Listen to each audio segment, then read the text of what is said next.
You know what's cool, Robin? So when we were interviewing an author, and you go into the bookstore and you see the book, right? Mm-hmm. Isn't it cool? Very cool. How cool. I love it. How cool is it when you're the author and that happens?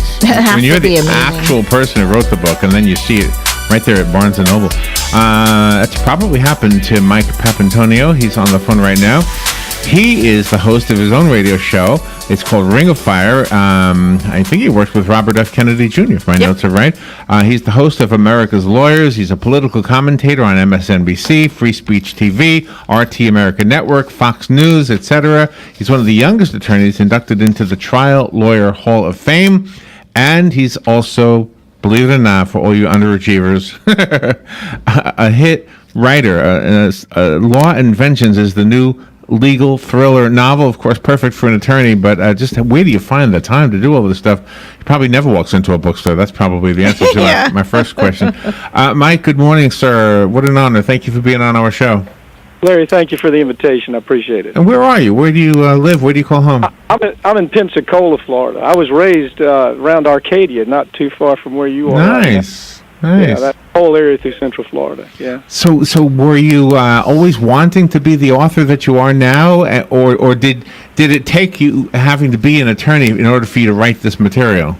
Well, I was a journalism major at University of Florida. My major was news editing. At that's the days when they really focused on, everybody should write a book or two. So I guess that stuck with me. My initial intent was to be a foreign correspondent, and so I went through the journalism program at University of Florida, then went to law school and kind of missed writing, so I took up writing books. and do the ideas happen as you're writing, or do you have to have it all kind of in your head before you start typing it all? All these stories, Larry, are based on true cases, actual cases I've handled. Oh, really? First book, Law and Disorder, had to do with a pharmaceutical that was killing young women between 18 and 35. We handled that case. It was called Yaz. It was a birth control pill. And so we actually handled that national case. I did. And then the other part of that was a case that I handled against a manufacturer of chemicals in West Virginia, where they had just killed hundreds of people with a bad chemical. So those two cases were in the first book. This book, the actual is a case we actually handled. It's a whistleblower case where you had a defense contractor that made a product that was completely defective. The government knew it was defective, chose to buy it anyway, and caused a lot of harm in the process. It was a gun sight. It was a holographic gun sight, and it didn't work. And so they sold thousands of them to police officers and the military. So we actually handled that. And then the second part of that book is a case. It's against DuPont called C8. That's where DuPont poisoned the water of about 70,000 people up in the Ohio Valley, the drinking water, and people started dying of cancer. And wow! So all these are based on actual stories, so that it's fair. They kind of write themselves, Larry. You just go and you say, well, I remember this happening, and this. Let me add some intrigue here, and and so they kind of come together like that. It's an advantage doing what I do for a living, because we handle kind of those bigger cases, like we're going to be handling the opioid cases throughout the country. That's the book coming up. Are they written as fiction, like as they say in the TV show, to protect the innocent, or why did you write it as a novel then? Yeah, they really are. I think people. Here's the problem. These stories are rarely told in what you'd call television corporate media. Occasionally, they'll make their way into the newspaper for a day. Maybe, you can find them if you look for them. But corporate media is so owned and operated, especially the big television programs and NBC, CBS. All those corporations are kind of driven by the advertisers. And so, for example, the Yaz case that I handled, that was the feature of the first book, Bayer Corporation made that product. So you've got Bayer Corporation paying millions of dollars to these networks, and they refuse to handle that story. So the reason they do well in a fiction setting is because you can be entertained and at the same time learn something that really happened. I mean, the court scenes are real. The negotiation is real. The facts of the case are real. The murders aren't real. So you throw in some intrigue and you move it in a different direction with development of some characters. Gina Romano in the second book, Law and Vengeance, is just somebody that is really a composite. She's a composite of very good female trial lawyers that I've worked with and against all over the country. I've tried cases, from California to New York, and I've seen a real array of talented trial lawyers. And so Gina Romano is a creation of that. And so these characters are actually real in the sense that they've all I've borrowed bits and pieces from people that I've actually worked with and against, and created these characters. And her being the female protagonist puts a little bit more pressure on her than if she would have been male. Yeah, it does, because females coming up, you'd like to think that the area of trial law, that, in the legal profession, that certainly it's a progressive thinking profession, but it really is not. Women have the same kind of glass ceiling that they face in almost every profession. If you look around, there's very few professions that they don't.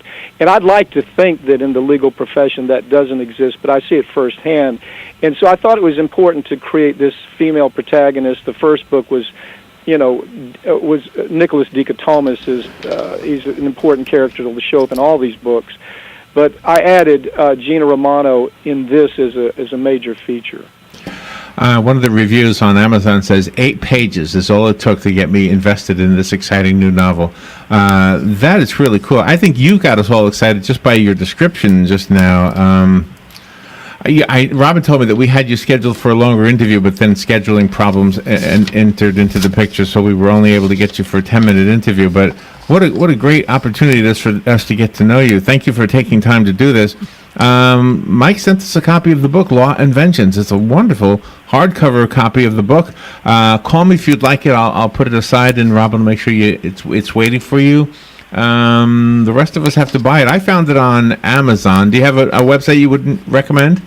I think I do, but I don't. Amazon, Barnes & Noble, all the bookstores really, I think, are carrying this right now. Okay. On a note, aside from your writing, when you're a political commentator, how do you stay with the facts and keep yourself emotionally removed so it benefits the audience that you're speaking to? Right. So I'm neither Democrat or Republican. I've been an independent for an awful long time, and that helps, because you don't get into that kind of tribalism, where I'm a Democrat, therefore everything the Democrats do is right. I'm a Republican. Yeah, right. And that kind of tribalism is very, very harmful to democracy. Absolutely, yes. So when I appear, I was one of the only progressives at one point doing Fox TV. It would be me versus conservatives, but if you tell the facts as they are, if you don't try to dress them up, if you avoid political agenda. Actually, I get a lot of criticism for that, because I think Democrats see me as a progressive. They think I'm a Democrat. I'm not. And so they get upset when I don't come out with a pure progressive position.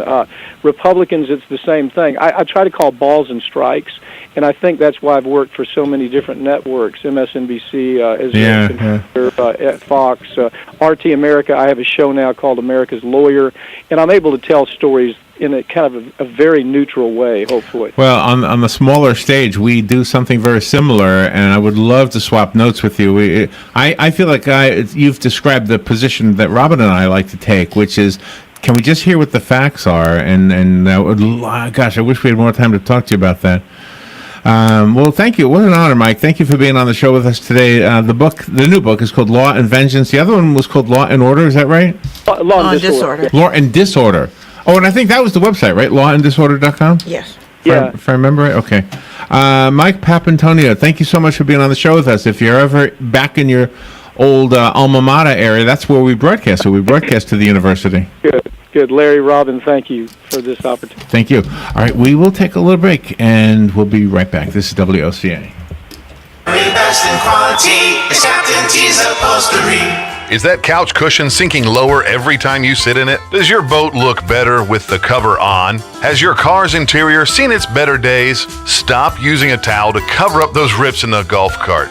Isn't it about time you had it restored to better than new with a custom upholstery from Captain T? Captain T's upholstery has been right here in Ocala for nearly 20 years, so they know how to make your ride one of a kind. Whether you want to take that classic ride back to a factory look or put your favorite sports team front and center, Captain T's upholstery is who to call. 352-369-1810. That's 352-369-1810. Or stop by their location, 5030 South Pine Avenue in Ocala, just past the drive-in. And of course, don't forget to visit them on the web, CaptainTUpholstery.com. The very best in quality is Captain T's Upholstery.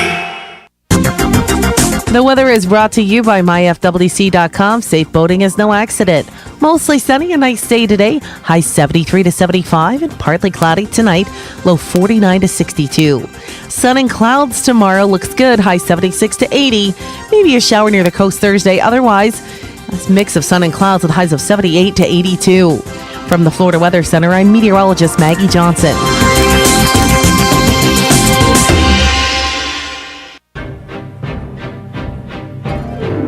Here are today's headlines from the source WOCA. A successful launch at the Cape, followed by a successful landing. This is recovery. Stage 1 is landed. Recovery operators moving to section 1. And we have confirmation from recovery operators that stage 1 has landed. SpaceX says it successfully landed its first stage rocket booster on a drone ship in the Atlantic. It follows the launch of a South Korean communications satellite from Cape Canaveral yesterday afternoon. Tampa Mayor Bob Buckhorn insists it's safe to go trick-or-treating in the Seminole Heights neighborhood despite 3 killings this month. Buckhorn says investigators still need the public's help to solve the case. We need the community to keep giving us tips. I mean, don't worry about the fact that, we haven't had a shooting in 10 days or so. Keep calling us and telling us everything that you know, every suspicion that you have. There's nothing too small for you to let us know. Buckhorn says that he and Tampa's police chief will walk the neighborhood tonight to help trick-or-treaters and their families feel safe. Governor Rick Scott is headed back to Puerto Rico at the end of the week, and he won't be alone. The governor will be accompanied by executives from some of the state's largest power companies, and they'll offer advice on rebuilding the island's electric grid. We have been talking about how to do their energy restoration as quickly as possible. I'll be going to Puerto Rico later this week. They're still fighting to get the restoration done. So I'm going to do everything I can, take resources, do whatever I can to be helpful to them. Governor Scott will be in Puerto Rico on Friday. He was invited by the governor of Puerto Rico, who says any guidance on restoring their energy system would be greatly appreciated.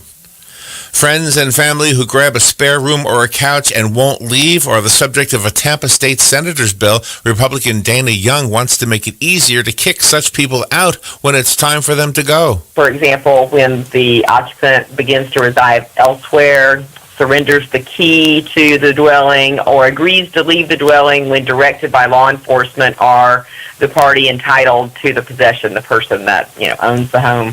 Young's bill would reclassify many people who don't have a formal lease as transient occupants under Florida law. There's positive news at the gasoline pump. Gas prices keep falling across the state of Florida. The average price here in Florida has declined for 46 consecutive days for a total of 33 cents during that time. The average price right now in Florida is $2.40. In the Tampa area, it's much cheaper at about $2.26. Mark Jenkins with AAA says gasoline prices should bottom out soon and stay consistent through the end of the year. U.S. Senator Bill Nelson reacting to the indictments of 2 former advisors to President Donald Trump's campaign. The Florida Democrat spoke on the Senate floor yesterday. He says both parties should be united in wanting the truth to be found. Mr. President, these are very serious charges, and we should be united against any individual who helped further Russia's interference in our elections. Nelson says protecting America should not be a partisan issue. And according to a new survey by Goodwill Industries, more Americans are making their Halloween costumes rather than buying them pre-made from a store. And this year, we found that 68% of people plan to create a DIY costume. So something that they're going to do themselves that is going to be a little out of the box, original, unique, and stand out in the crowd. Lifestyle expert Yvette Rios says millennials are leading the charge on homemade costumes and more. Even in the workplace, we're seeing that they're coming to work dressed up and doing competitions in their offices for Halloween costumes and things like that. I did not come to work in a costume today, by the way, because that would be scary. And those are the headlines from The Source, WOCA 96.3 FM and 1370 AM. The City of Ocala Department of Recreation and Parks are proud to present the 34th annual Light Up Ocala on November 18th. The fun starts on the square in downtown Ocala from 4 to 9 p.m. There'll be food vendors, 4 stages of entertainment, Whoville, Theme Kids Zone, the downtown holiday skating rink, crafts, the Junior Sunshine Christmas Parade around the square, and at about 7:30 p.m., the official downtown lighting ceremony. See you at Light Up Ocala. Announcing the album release concert of the year at Christ Church of Marion County, Gemma Adams. Jesus loves you. Performing her new album and smash hit, Path of Least Resistance. Number 12, top 100 nationwide. Also legendary singer Chuck Day. Gemma has one of the best voices of our time. Don't miss this stellar concert at Christ Church of Marion, Saturday the 18th of November at 6:30 p.m. Hear her new album at gemmaadams.org. Every angel has a past. Life South Community Blood Centers is an emergency need for all types of blood. Our community blood supply is at an emergency level. This means there is little, if any, blood on the shelves at Life South, and our hospital's blood supply is very low. 30 minutes of your time can literally save a life. Do something amazing today. Please donate blood. Call Life South toll-free, 888-795-2707 for more information, or visit www.lifesouth.org and find a blood drive near you. Well, there's no doubt about it. In Florida's climate, October is the best time to plant trees. And right now, Bob Wine's Camellia Gardens has a fabulous deal on trees. Get a huge number 15 live oak, not $249, but just about half price at $129.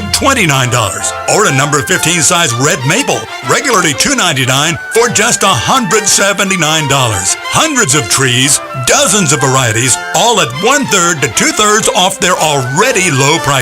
Beginning with the extra large trees, 6 to 8 feet tall, just $79. Don't forget those fall garden veggies. Fresh new supplies are arriving just about every day. And Bob's low price, just $3.49 for a jumbo 4-pack. Don't wait. Check BobWinesCameliaGardens.net. Then get on over to Bob Wine's Camellia Gardens, Southeast 38th Street, Ocala. Open daily till 4, Saturdays till 2, in the same blooming place for 65 years.